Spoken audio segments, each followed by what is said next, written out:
So as we approach noon, good afternoon to you today. Thank you for joining us. I know we are the last panel session on the last day of a conference. So attendance may be down, but we have very focused individuals, I can tell already, because you want to be here. So thank you for being here today. So the focus for this session is power beyond the grid, and how do we enable more power beyond the grid in Africa. And so just some housekeeping. On each of the chairs is a quick little survey. We'd ask that you take the time just to make some comments, and they're collecting those at the back of the room when you leave, so appreciate if you could just do that for a moment. And then just from a quick format structure, just wanted to lay out the format we'd like to use for this session, because I know each of the sessions has been run a little bit differently this week. The way we want to do it is, first of all, we're fortunate enough to have two speakers who will help kick off our session. And then we'll move into a quick panel discussion with some introductions, just a few minutes about each of the people up here and why they're up here. And then we will move into more of a dialogue, question and answer, hopefully getting as much as we can between the audience and the group of experts up here on stage. So without taking any more time, since we're getting a little bit of a late start, and I know people have trains or planes and other things they're trying to catch, it's my honor to introduce the Honorable Dr. Kwabena Donkor, former Minister of Power for Ghana. So the floor is yours. Thank you, and for the audience, I say thank you for being here. Electrifying Africa beyond the grid is a topic that is of great significance to most African countries. Let me start off by saying quite often I get uncomfortable with the balkanization of Africa as if Africa was one country, because the differences can be extremely significant. There are African countries with power penetration of less than 20% to around 20%, and yet for a country such as Ghana, electricity penetration is 85.5%. And so if you put all of them together, as if we were all at one place, it becomes a bit more challenging. Having said that, the whole continent is a developing continent, and therefore some of the challenges will be extremely similar. Power has increasingly become a human rights issue. It's moved from just being an economic issue to a social issue, but it's become increasingly one of a human rights issue. The 21st century is exemplified by power. Whatever tool, call it the IT worldview, call it the engineering worldview, almost everything in the 21st century has been dependent on power, the availability of power. And not just the availability, but the usual trilemma of power, affordability, sustainability, security of supply. These are issues that the African continent must confront more than any other continent. Because some of us earnestly believe that if China is the present, Africa is the future. And the future begins from the present. And therefore, for the continent, we need to lay the foundations of the future today. The foundations of the future cannot wait until tomorrow. The foundations will have to be laid today. Some African countries have huge populations concentrated in few metropolitan municipal areas, whereas others are sparsely populated. For those that are sparsely populated, the challenge is extending electricity to various communities at cost-effective pricing. Therefore, the national grid then becomes extremely difficult to extend. If you're extending electricity over 50 kilometers to a community of 500, using the national grid becomes extremely unviable.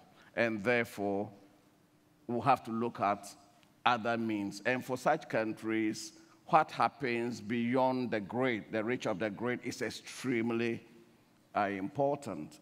Unfortunately, for most African countries, the very poor live in the remotest parts of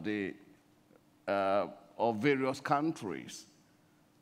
And therefore, for a number of African countries, they have this rural-urban migration, which is individuals voting to move away from poverty. But that creates its own problems of the urban periphery. What do you do when you have population concentrated in very few cities or very few peripheral areas of our various metropolitan areas? What do? It puts pressure on social services. It leads to decay. And to worsen this is the huge population explosion that we have in a number of African countries. Let me use Ghana as an example. In 1957, when Ghana became independent, we had a population of 6 million. Today, we are 27 million. So that is a huge population explosion. But this population is an active one. Everybody wants to go to school. Everybody wants to have access to health facilities. And therefore, how do we provide power to meet all these demands? Health is dependent on power. How do you store drugs? How do you power the very instruments used in curative health services? If we cannot extend power, for example, in Ghana, along the Volta Lake, we have more than 200 communities, isolated island communities, where it is almost impossible in terms of reasonable economic provision to extend the grid. How do we, and we have over 1 million people living along the Volta Lake. So the last 15% or so is going to be extremely difficult, and therefore will call for creative solution, will call for new forms of, novel forms of making power available rather than the traditional grid extension. And that is where solar comes in. Unfortunately for most countries, solar tends to be expensive. It tends to be expensive because of their variability. Storage technology is still very expensive. Going forward, probably within the next decade or so, the cost of storage will come down as the cost of panels have come down. But if we were to add storage to it, solar is still quite expensive. But again, this calls for thinking beyond the box. For example, in Ghana, we have the Volta Dam with a capacity of about 1,000+ megawatts. At Akosombo, we have another 160, we have another 400. So the question then is, why don't we use the lake as a massive battery? How do we do that? Build as many solar farms or solar systems as you can, and then switch off a number of turbines during the day to conserve water. And then at night, when solar is not available, then you bring in the lake as a backup. So indirectly, you are using the lake as a massive battery. But that comes with cost implications. Legacy hydro in Ghana generates at less than 3 cents per kilowatt hour. So if you're going to use it as backup, the alternative must be cost effective. And then again, we have the environmental issues to do with having very little control over the rains. In a bad year, you don't have adequate rainfall, and so the dam cannot operate optimally. So those are some of the issues that we have to confront. But the good thing is that I believe there is the brain power to come up with solutions that are cost-effective, that are sustainable, and that would also ensure environmental sustainability. Supplying power to especially remote communities and rural areas has also political implications. The cohesiveness of the state. One of the biggest challenges for developing countries is exclusion. If we can include everybody in the provision of social, economic facilities, then the state, remember the state is extremely artificial in Ghana, in Africa, and most states are very fragile. People who ought to have been kept together have been kept apart, and people who ought not to have been kept together have been brought together. And most African states are still less than 60 years old as a construct. And therefore, for such states, security, the cohesiveness of the state is critical. How do we use power to enhance this cohesiveness? If all we do is to make power available to urban areas to the exclusion of remote rural areas, are we creating conditions for instability? So providing power, it's extreme, it goes to the heart of the nation state in the developing world. And I believe there will be time for us to look at very specific issues. I would want to pause here since I'll be joining the panel as well. Perfect. Thank you for those insights specifically about Ghana. So the second message, the pre-message today, is from Mr. Isaac Kiva, Director of Renewable Energy in the Ministry of Energy and Petroleum in Kenya. Well, thank you, Rob, and good morning also, ladies and gentlemen. After the honorable legislator has spoken, he has pretty much laid the emphasis on why we need to go beyond the grid for Africa. And I will just be bringing in some highlights on the Kenyan situation to just show how we are doing it. And I just have a few slides which I will be sharing with us today. Indeed, one of the core objectives of Kenya's strategic energy plan, other than ensuring adequate power and also transmission facilities, it is about ensuring that we have access to energy for all our citizens, and we are working very hard to ensure that, both for those who are near the grid and those who are far from the grid. For us, it is a basic right for every Kenyan to have electricity, irrespective of where you are staying, and that is causing us then to think beyond the grid. The electrification growth, we want to reach universal access by 2020. This is a very tall order, remembering that we had thought we will be able to go up to 2030, but the government has said no, we are going to give you all the resources you require, all the facilitation you require. We want to have every Kenyan to enjoy electricity by 2020. And therefore, we are working hard, and already we have some strategies. And if you look at the screen, one of them, the last mile connectivity, is addressing the grid, extension of grid mainly. And we have a lot of support from our development partners in order to be able to do that. But we realized, as the honorable member said, there are some areas which are far from the grid, which it will be very costly to extend the grid. And therefore, we are also coming up with off-grid solutions so that every Kenyan can be able to get this electricity. So now turning to off-grid, we actually started this journey a few years ago, and currently we have 21 public operational mini-grids. 2 of them were recently connected to the national grid. They are pretty large ones. But we still have 19 which are operated by Kenya Power and Lighting Company. All these have been diesel-based, but we have since retrofitted 9 of them by putting in solar and wind. Total installed capacity is 24.86, which is sizable for us at the moment, with the solar and wind being like 0.55 half a megawatt each.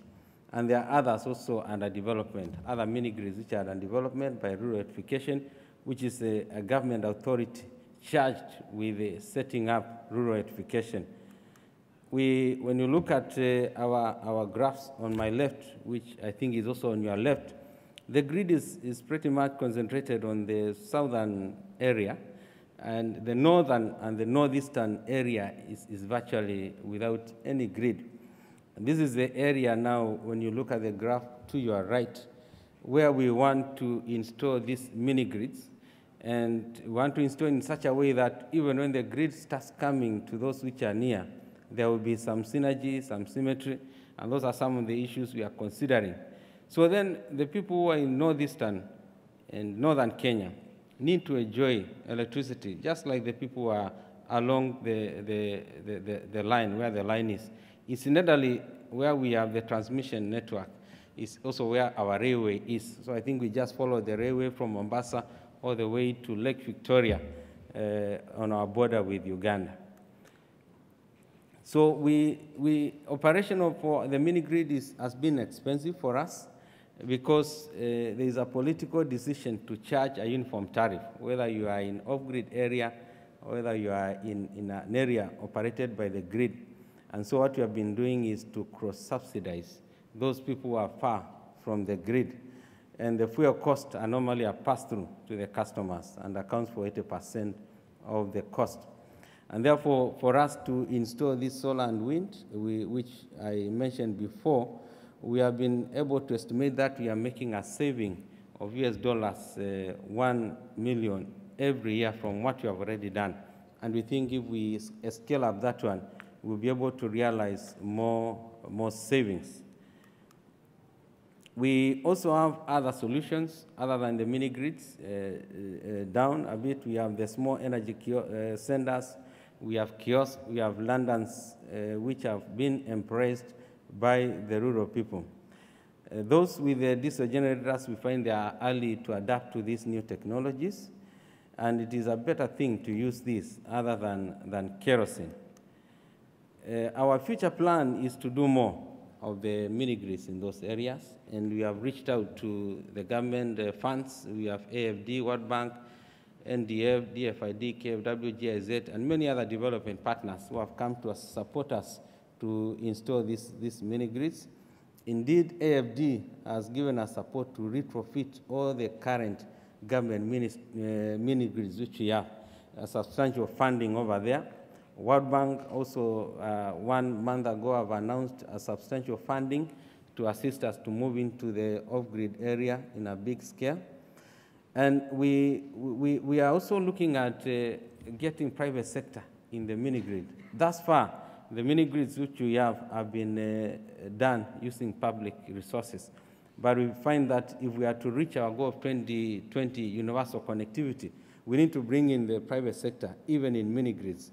And to do that, we are looking at our regulatory framework, our policy framework, to ensure that this is done. Already the solar lanterns are normally done largely through market basis, and what we do there is to just make sure that the market is the market chains are okay. Removal of duties where we need to do that, and create awareness and standards and some self-regulations so that the business can be able to thrive. But then when it comes to mini-grids, I think we need to do more because there are more things to be able to consider over there. And we are doing some studies so that we can be able to set up these regulatory frameworks. We have a consultant who is developing a framework for mini-grid development, and he's going to consolidate all the existing pieces of framework into a clear single framework that will guide stakeholders who are ready to invest in this area.